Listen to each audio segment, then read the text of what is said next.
three gentlemen sitting right in front of you. I'd like to just introduce only the chair person and one of the author of the book, Professor David Chiavacci. Have I pronounced it right?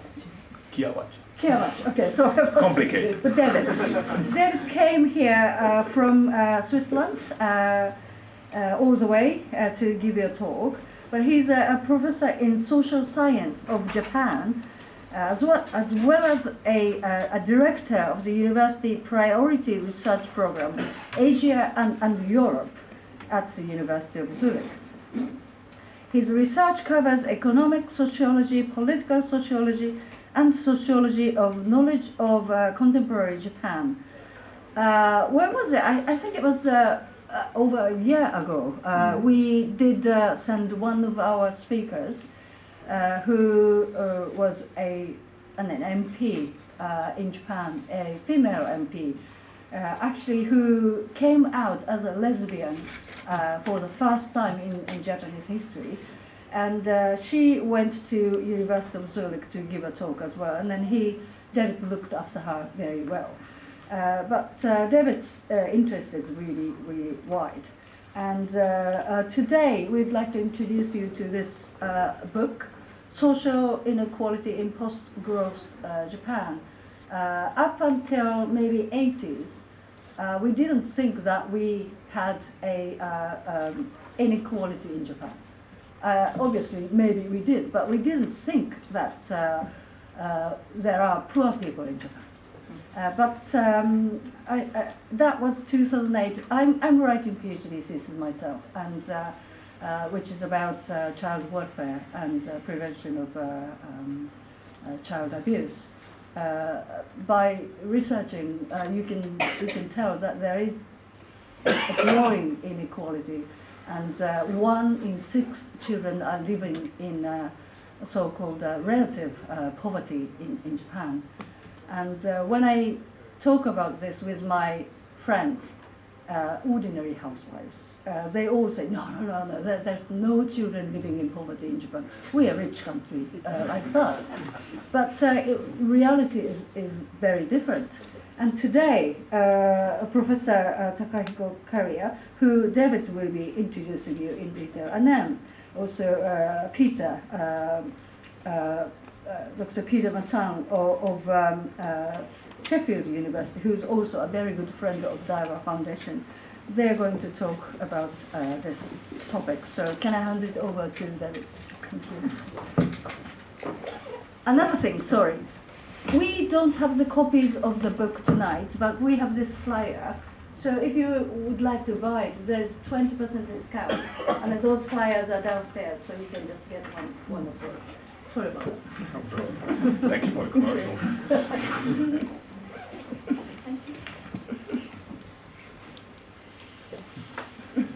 So welcome everybody, thank you very much for coming for our book lunch tonight. First of all, I have to thank the Daiwa Foundation for hosting this here. This is actually a project we started back in 2013 with a workshop and then a conference, and then of course it took some time until now finally the book is out. So I'm really excited to stand here and to be able to do this introduction on the book. As you can see, actually, well, you can't read too much, but actually there are 2 editors. The second one is Carola Hommerich. She is right now at the University of Hokkaido, and she just had her kid a few weeks back, so she can't attend tonight, but she sends you greetings, and she is also very happy that we can do this book lunch. To maybe give an overview, just what is the book about? Social growth or social inequality in post-growth Japan. I think. Oops. Oh, this one.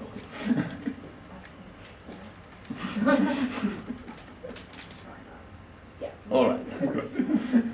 I think obviously most people here are aware, but if we speak on post-growth Japan, we mean it in 2 meanings. The first one is, of course, the economic one, which already has been mentioned. We know Japan has this high growth from the 1960 up to 73, with nearly 10% of growth. But also from 73 onwards, Japan, in comparison to most large economics of the West, was still a case of high growth, with nearly 4 or 5% of growth every year, we could say it was a kind of a rocket among the world economies in the world. You can also see here, however, this changed then in the early 1990s, and this is of course the story of the bubble of the late 80s, which you see here on the graph with very high growth, and then from the 1990s onwards we have a different story. We have much lower growth. You see it's not a complete stagnation or a very linear development, but we have several recessions, and generally in Japan there's the talk of one lost decade, or recently even of 2 lost decades, because of this very low growth. And it's of course a completely different environment than what we had up to the late 1980s in Japan. However, there is also a second point which is important, and which also we speak of post-growth in Japan, and that's the demographic development. That Japan achieved such a high growth and such an economic development had also to do with what normally demographers call the demographic dividend. So it was a very young society in the 50s, and actually a very young society, as you can see here, up to the late 1980s. As you can see here on the blue line, this is the share of elderly population in Japan, and it was up to the late 1980s also lower than in advanced Western economies. However, what you can also see then is that Japan went through a very fast transformation in the last 20-25 years. From a very young society, it turned actually into the oldest society worldwide. So in this meaning, we can say from a kind of a growing young society, it changed into an old or society with a lot of old people.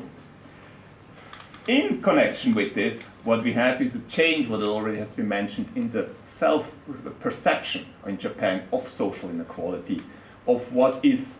Before, Japan was often seen, unfortunately you can't read it here, but here it would be on the subtitle, Soju Shakai, so a general middle class society. It was kind of seen from, especially the 70s onwards, as a society where everybody got social inclusion, was participating in this growth, in more welfare, also more purchasing power, in social upward mobility, etc. However, this has completely changed since the late 1980s, and I just have here maybe the 3 most important books for this change in the discourse, also the framing in the public perception of social inequality in Japan. We have the book of Tachibanaki from 1998, which speaks about economic inequality, so especially also income differences in Japan. Then we have the study of Sato from 2000, which really started this discussion on social inequality in Japan, on changing in the social mobility, new patterns, less social mobility, that the social class where you're coming from was more important for your life course than before. And then of course we have maybe a third important book I just want to mention. This is for 2004 by Yamada Sensei, which introduced this term, you see, Kibo Kakusa Shakai, so Kakusa Shakai, gap society. And this really became kind of the central concept, and later on started to gain importance. In 2006, actually, Kakusa Shakai became the buzzword of the year in Japan, because everybody started now to speak on social inequality, on Kakusa and Kakusa Shakai. And interestingly, also in 2013, actually, the publisher who always kind of creates this competition for the buzzword of the year, he made which were the 10 most important buzzwords of the last 30 years. And the only word of the 21st century who made it into this list of the 10 most important concepts or words of the last 30 years was Kakusa Shakai. And this, I think, shows how really the self-perception in Japan has completely changed. Now, the starting of the project was the idea, however, that there is, of course, a little bit more complicated story behind it. As was mentioned before, if we look on some indicators on structural social inequality, we may say, yes, Japan has become surely more unequal in many indicators, but most probably Japan was not as equal as it believed to be up to the late 1980s. So to say that structural change, there has happened structural change, more social inequality, but it doesn't explain completely this complete change in the framing, in the public discourse on inequality in Japan. And so we thought, when starting the project, we want to try to look at 5 dimensions, and in each dimension on 3 levels on social inequality. First, on the level on structures, so how have the social structures changed in the dimension? Also, how has the kind of the growth or the social change slowed down in one of the dimensions? So not only the structures per se, but also how the transformation or dynamic of the structure have changed in recent years. The second one was the idea to look at this framing of discourses. So how is this actually happening in different dimensions? We have, of course, this general discourse on Kakuza Shakai, but the question is then, what is happening in the education system? What is happening in social welfare, etc., in these different dimensions of social inequality? Do we see the same discourses or different ones? And the third one, of course, we wanted to ask, well, what is the agency happening here? What is happening now with these new discourses, with these structural changes? What are the people doing? Do we see some collective action? Do we see some reaction from society? What is happening there, again, in these 5 dimensions? The 5 dimensions we are looking at in the book are first, labor market and employment system. I don't think I have to explain why this is very important. I mean, Japan for a long time was most probably a work society. Also, there was this term of kaisha shugi, which means something like companyism, so that the company you're working for is very important for your identity, for who you are.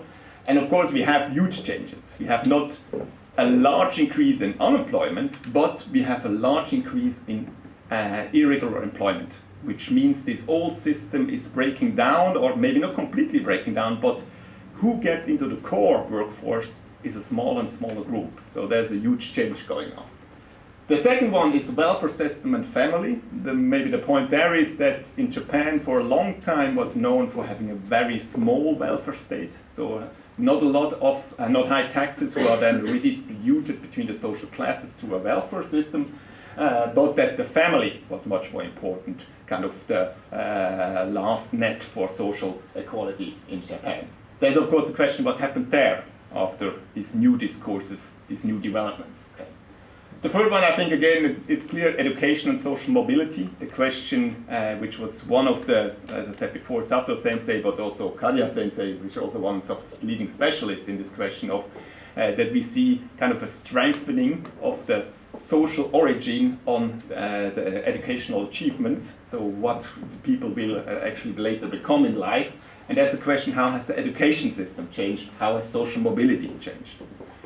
The fourth aspect, I think, or dimension may not seem very, maybe on the first view, very clear, why we have urban-rural divide also here included.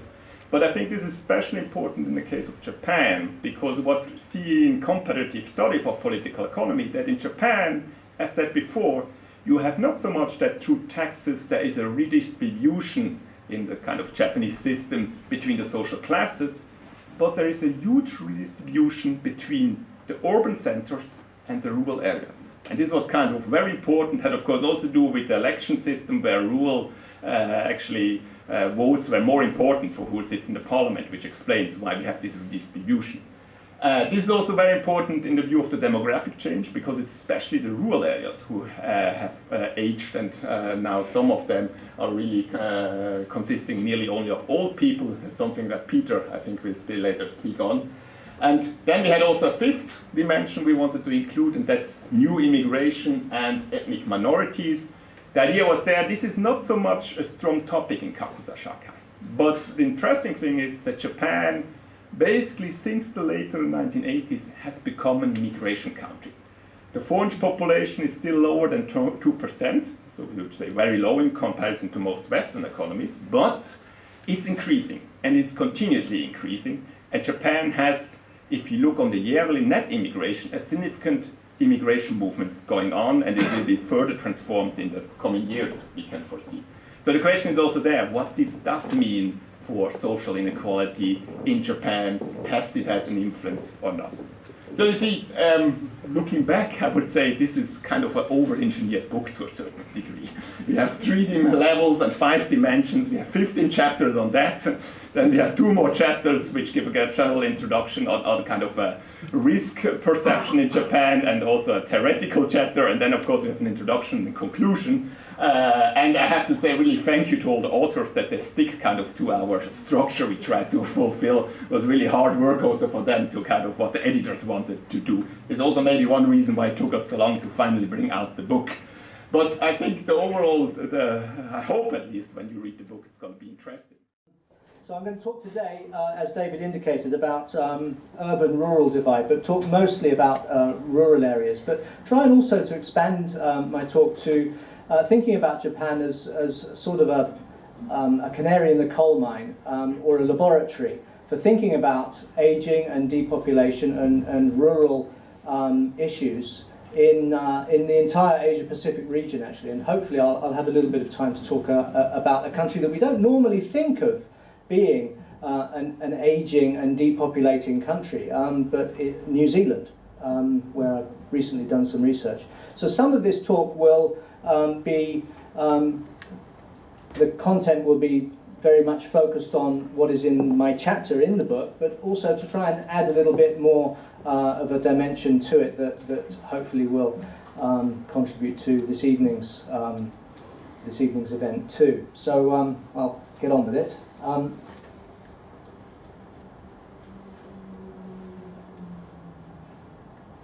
does it move forward? I'm pressing the arrows. I was paused now.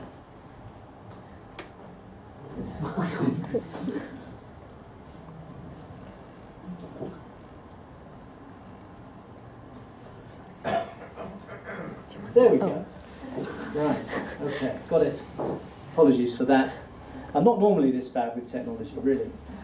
So just to set the context, really, and David talked a little bit about this in terms of Japan's recent decades in Japan. For the whole post-war period, Japan's population age structure and spatial distribution have been changing. And in the 21st century, actually from 2008, Japan's population on a national scale began to shrink. And this presentation really in the chapter is a sort of a story of this process and its consequences for Japan and potentially also other countries in the region. So we can see here that led by Japan, the world is aging. And such that by 2050, most of Europe, most of the East Asian region, and other countries will be, that more than 30%, the dark blue, more than 30% of those populations will be over the age of 65, and the majority of the world's population actually will be, the majority of the world's countries will have a population age structure where 10 to 30% of the population is over the age of 65. And that has a lot of consequences in terms of other structures such as economic and political and cultural structures. We can see that perhaps this is the beginning of the end of growth worldwide, not just in Japan. We were talking about post-growth in Japan, but potentially this is the beginning of a new situation that is occurring in many different countries, and Western Europe as well is, and even many countries in Eastern Europe are in a very similar situation.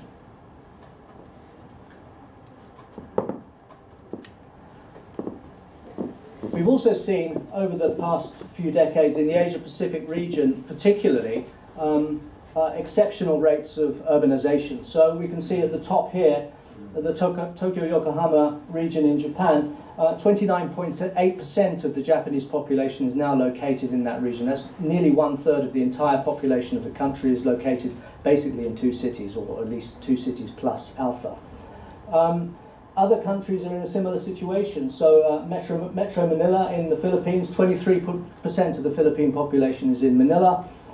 In Korea, 45% of the South Korean population is in Seoul and its environs. And even in New Zealand, we can see here 29% of New Zealand's population is in Auckland. So we can see across this whole arc of the Western Pacific region a phenomenon of extreme urbanization. And of course, the unseen effect of this extreme urbanization is the depopulation of rural regions,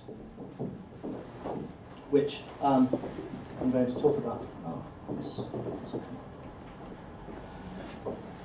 Broadening out, we can see Japan's population increasing, the red line there, increasing rapidly through the 1980s and 90s up to about 2008, and then from 2008 Japan's population decreasing. But also in other East Asian countries we see very, very similar rates of population growth and shrinkage. The blue line is China, the green line is South Korea. How does that look geographically? Well, in the 1990 to 2010 period for Japan, we can see that rural prefectures, and the blue prefectures, have been decreasing in population, and in that period, up until 2010, relative population stability in more urbanized prefectures. But we can see that clearly urbanization processes were very strong even in the 1990 to 2010 period. They were much stronger before that, from the 1950s through to the 1980s, 1990s. But even in the 1990 to 2010 period, very strong tendency towards urbanization, even though Japan's rapid development had really ceased by that time.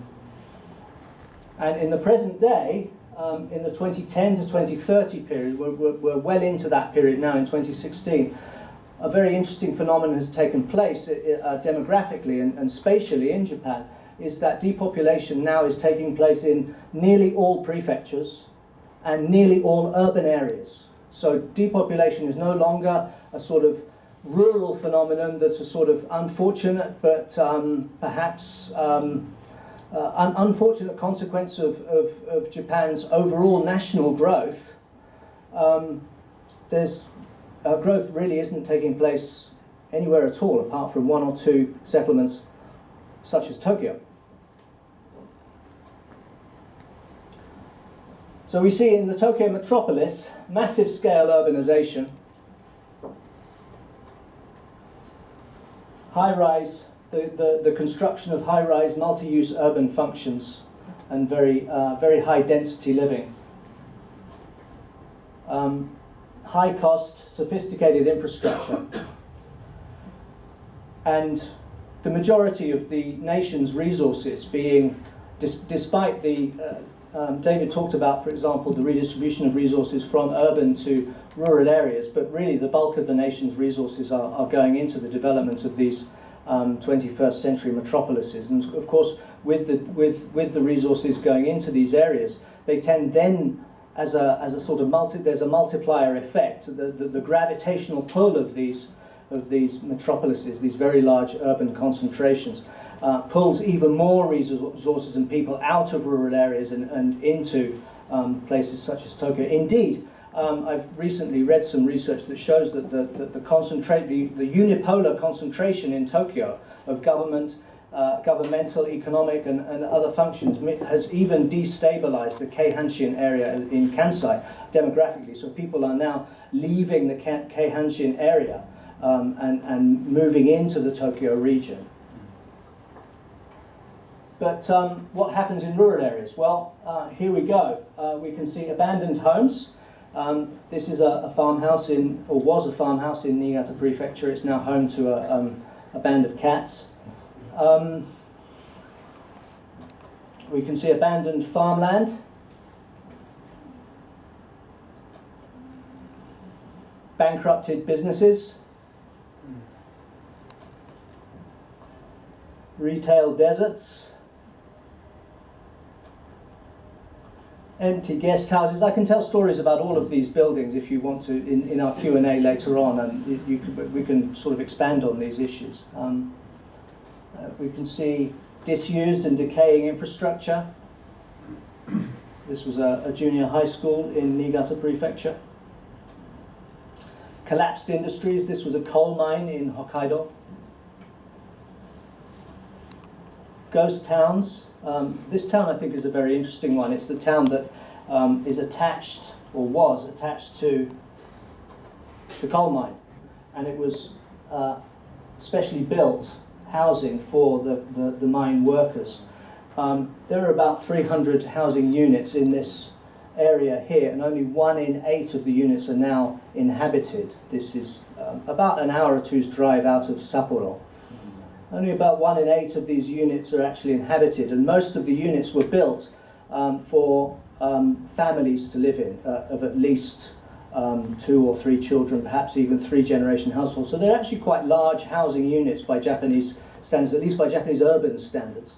And most of the units that are now, most of the inhabited units, which is the 1 in 8, are inhabited by single elderly people. And all of the economic functions that this housing estate, I suppose you could call it, supported, have now disappeared. So there are no shops where there used to be shops.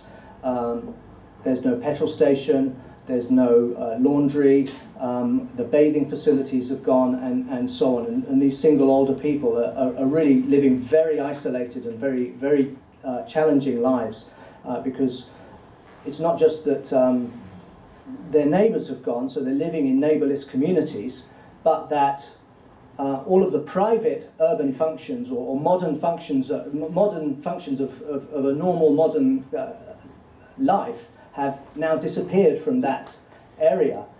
They need to get special transportation to be able to access those functions, and even state functions are now starting to withdraw from these areas. So transportation, health and welfare, and so on. So they're living very challenging lives in this particular community, but this is not unusual in rural areas in Japan. It may be a more extreme example, but certainly it's not unusual to come across these sorts of communities. This is an even more extreme version of a ghost town. This is actually the island of Hashima in Nagasaki Bay, where there used to be 5,000 or 6,000 people living there, coal miners and their families. There's now zero population. So, in 2005, there were 1,403 communities in imminent danger of collapse, according to the Ministry of Internal Affairs. 10,091 of Japan's 64,954 settlements had a population with an average age of 65 and over in 2011. That's about 16% of Japan's settlements. And 205 of these had 100% of their population over the age of 75. These communities clearly have only a very short future ahead of them. In the 21st century, we can say then that Japan is a society where gaps in well-being between groups and individuals are assumed to be emerging and widening. And one of these is the gap between urban and rural Japan. And with the onset of national-scale shrinkage, the areas caught in this rural decline trap are broadening to include provincial towns and cities. Revitalization, this key word that the Japanese government and other agencies and other individuals even like to use, if that means growth, becomes impossible for most areas, because one community's expansion, Tokyo's, requires more or less everywhere else to shrink, mathematically. And for governing elites, and this is part of the problem that rural areas have faced over the past, I would say, 6 decades actually, since the 1950s and 1960s, is the government's approach to the problem. For governing elites, technocratic solutions, such as infrastructure development, to regional problems are assumed to be the outcomes or the end point of a problem-solving process, and the problem being rural decline, the emptying out of rural communities, rural poverty, and so on. But for the communities themselves and the people that live within them, these technocratic solutions are actually the beginning of something else, because they have to, if you like, they're the ones that live with whatever solution the governing elites in Tokyo have imposed upon them. So we can see here the location of nuclear power plants in Japan, nearly all of which are in economically depressed and vulnerable communities. And that is one technocratic solution that the governing elites in the Tokyo metropolis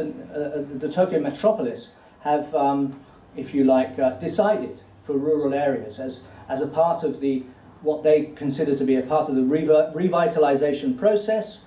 That they have been deliberately placed in these areas, partly as a method of securing the long-term viability of some of these communities, to boost or secure employment, stabilize employment, to stabilize these economies.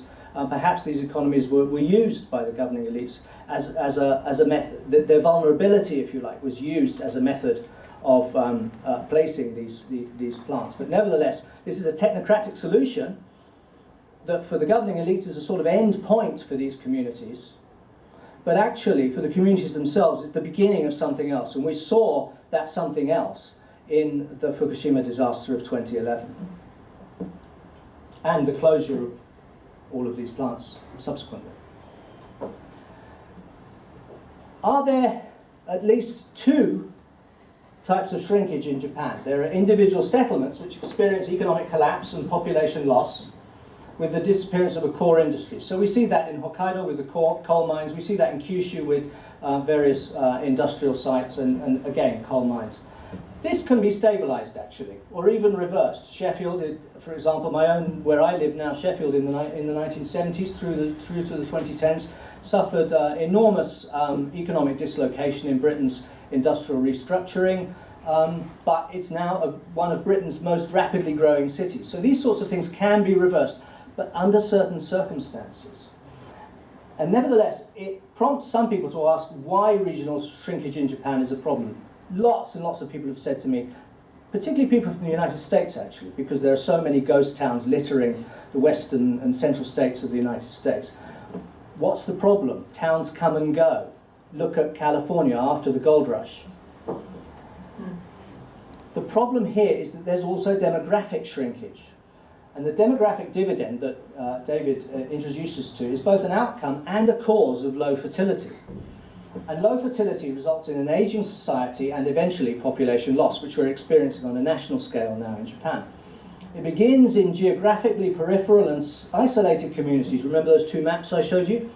But spreads to include towns and cities as aging and depopulation deepen. But there's also a third form of depopulation in Japan, which is disasters, and all the way along that Tohoku coastline, which were already aging and shrinking communities before 2011. The shrinkage of those communities has been quite substantially accelerated as a result of the disaster. Not just the shrinkage, but also the aging of those communities as economically able men and women with school-aged children have left many of these communities and sought a different life elsewhere. So these are photographs from that coastline in 2011. And it's not just Japan.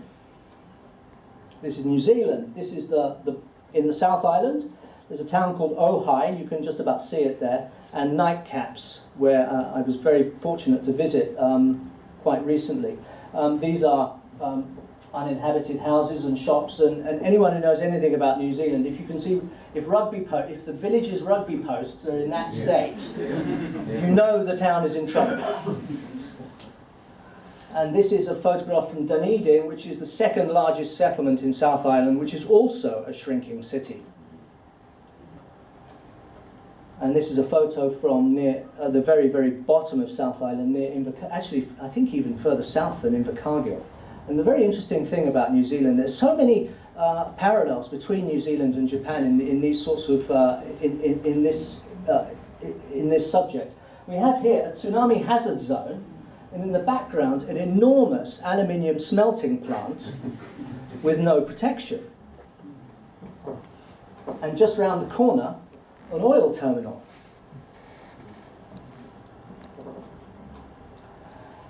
Depopulation is thus understood as a problem that needs to be solved with more people. Certainly, people who are concerned with political economy and political economic issues tend to veer towards trying to solve depopulation by regrowing the population. There are lots of methods of doing that. Well, two. One is to get adults to have more children, and the other one is to import them from elsewhere. However, I've got to go backwards, sorry. However, some say that depopulation can deliver some easy socio-environmental goals, that perhaps the depopulation that is appearing in Japan and starting to appear in many other countries, it might be a good thing. We're thinking about climate change, about resource consumption, about biodiversity loss, about pollution, and so on.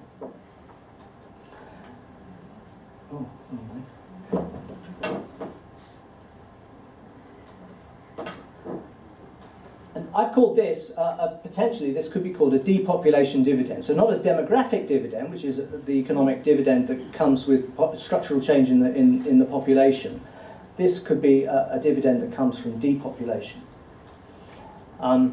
These were postcards distributed at the Paris 2015 conference on the UN conference on climate change, and it's saying that population explosion, worldwide population explosion, is causing all of these environmental difficulties, and this group want fewer people on Earth.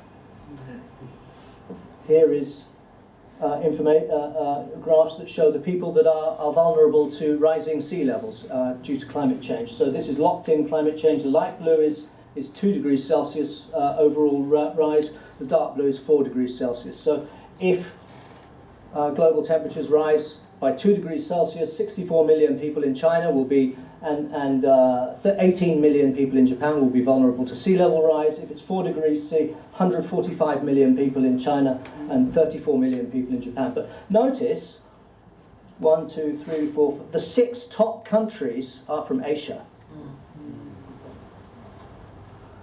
This is a very seductive logic, but is it true? So this is data from Japan by prefecture, and it shows change in per capita energy consumption in Japan by prefecture from 1990 to 2012. And on the left-hand side of the vertical line, you see data that shows prefectures where the population has shrunk, and on the right-hand side, prefectures where population has grown. And it's prefectures where the population has shrunk that have shown the largest increase in energy consumption. And this is carbon output. Same data. This is data provided by the Ministry of Economy, Trade and Industry. And again, the largest increases per capita in carbon output are in prefectures where the population is shrinking. So what's the alternative to growth then? Is a depopulation dividend achievable? Because we can see this data in resource consumption and carbon output might confound normal expectations of how we respond to depopulation. So I've been looking at Sado Island as well as part of my research, and a lot of this is included in the chapter. And there's quite a large movement within the community living on the island, whose population has halved over the period of 60 years since the 1950s, to brand the island or make the island into an ecology and culture island. And it's based upon the notion of Sado becoming a sumiyasu tokoro, somewhere easy, nice, comfortable to live in. And it's a focus on well-being in the broadest sense, physiological, emotional, and so on. But it's not anti-growth in the traditionalist, modernist sense of growth, but an acknowledgement that growth is no longer possible. And it's a search for an alternative to prioritizing growth. So they're accepting that they are not going to grow, that shrinkage is inevitable quite far into the future, and searching for an alternative to prioritizing growth. When you can't grow, why try and grow?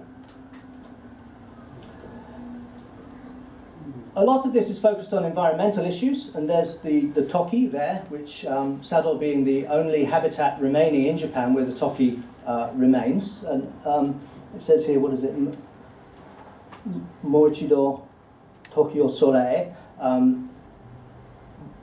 Once more, I suppose it's trying to say, once more, let's see the toki in the sky again. It's focusing on food and protecting the food system and the agricultural system in order to foster biodiversity, but particularly to foster the re-establishment of the toki as a native bird. And Sado received the first country in the developed world. Sado was the first region in a developed country to receive the UN Food and Agriculture Organization Global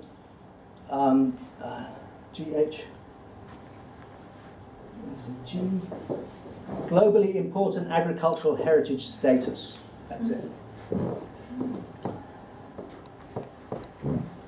It's about improving the tourism, lifestyle opportunities and infrastructure, but based around culture, environment and health and well-being of the citizens. And Sado now has an annual event, an annual triathlon, which is part of the global Ironman triathlon series. It's a grade A event. That improves Sado's visibility. It brings people to the island, but more to the point, the local government want these events to come to Sado primarily to encourage the citizens in the island to get outdoors and to do some exercise and to get fit and enjoy living in the island. Sado the local government is also reaching out internationally, beyond the community, region, and beyond the nation even. They hosted the Small Island Cultures Research Initiative. We all know about Kodo, the drum group, the Taiko drumming group that are resident in Sado. They participate in and organise many different events in the island to stimulate musical and other types of cultures in the island.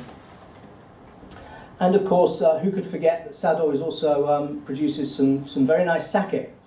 And Hokusetsu, the man who owns the Hokusetsu sake brewery, is a very great friend, well, he claims to be, a very great friend of Robert De Niro,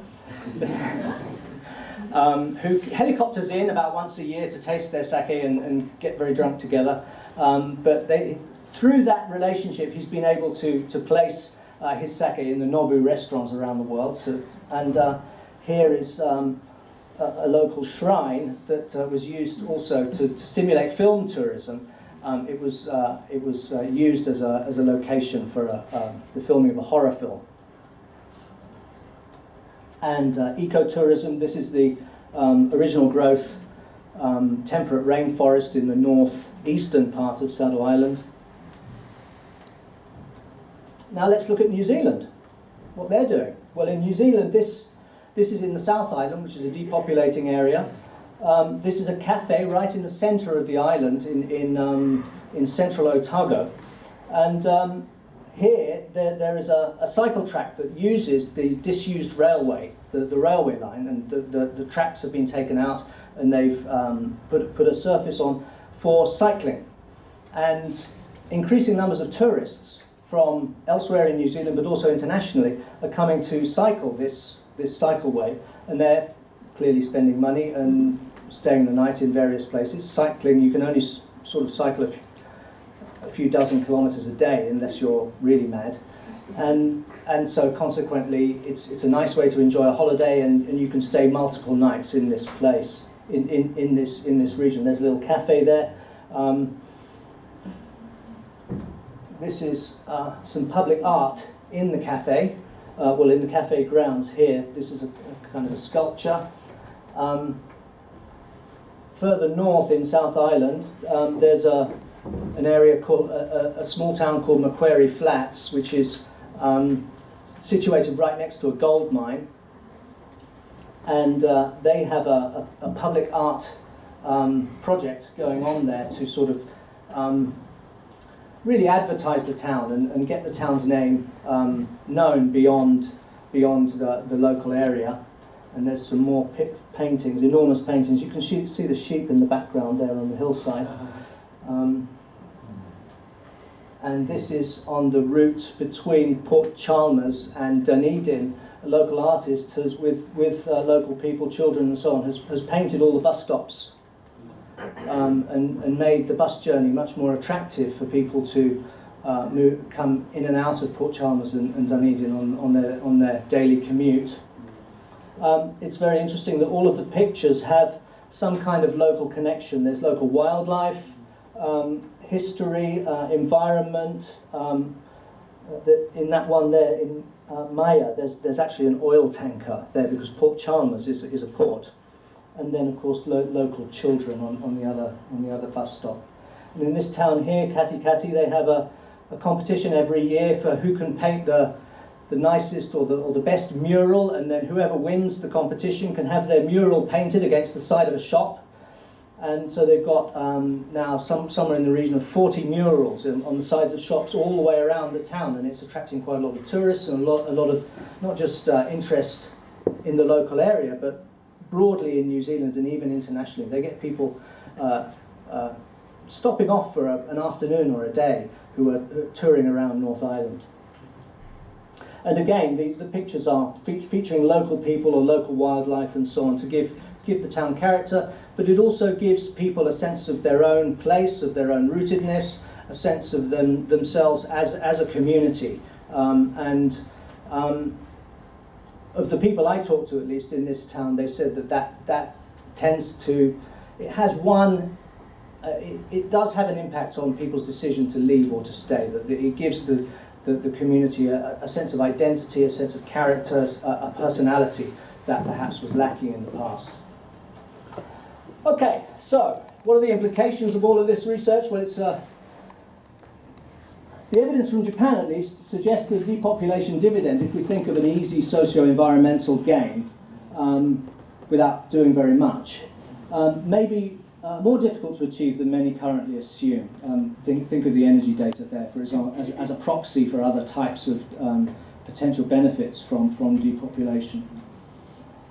The anticipated future incidence of large-scale techno-environmental shocks along the whole Western Pacific arc, combined with reduced family and community resilience from aging and depopulation. You remember that community in Hokkaido, for example, where only 1 in 8 houses, the neighbourless communities, people living solitary lives in these types of places.